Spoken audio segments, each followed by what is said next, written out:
Hello दोस्तों, नमस्ते, प्रणाम। मैं ललिता मिश्रा अपने यूट्यूब चैनल पे आप सबका स्वागत करती हूँ। आप सबके बीच में एक चुटकुला नाच गीत लाई हूँ। अच्छा लगे तो कमेंट में ज़रूर बताना, भरपूर सपोर्ट करना। वीडियो को लाइक शेयर, चैनल को सब्सक्राइब कर देना। आप सबके प्यारे प्यारे कमेंट का हमें बेसब्री से इंतज़ार रहता है। मोरा नाजुक जियरा जाला राम दुई रैया के साने में। मोरा नाजुक जियरा जाला राम दुई रैया के साने में। आखिरी बट गए बखरी बट गए दलान पड़गा साझे में।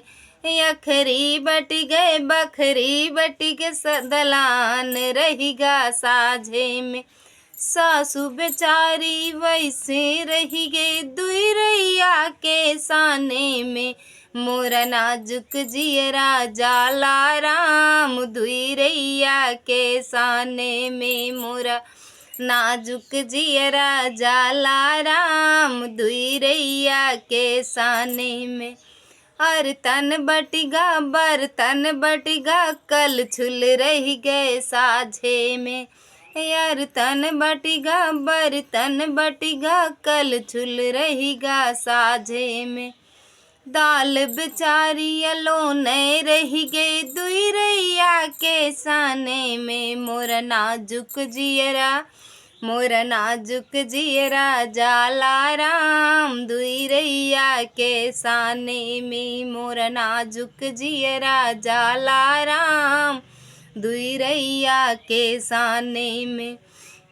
सासू बट गए ससुरू बट गए देवरा रहेगा साझे में।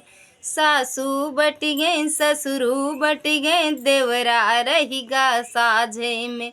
ननद बेचारी कुंवारी रही गए दुई रैया के साने में। ननद बेचारी कुंवारी रही गई दुई रैया के साने में। मोरा नाजुक जियरा जाला राम दुई रैया के साने में। मोरा नाजुक जियरा जाला राम दुई रैया के साने में। धन्यवाद दोस्तों। अच्छा लगे तो कमेंट में ज़रूर बताना। वीडियो को लाइक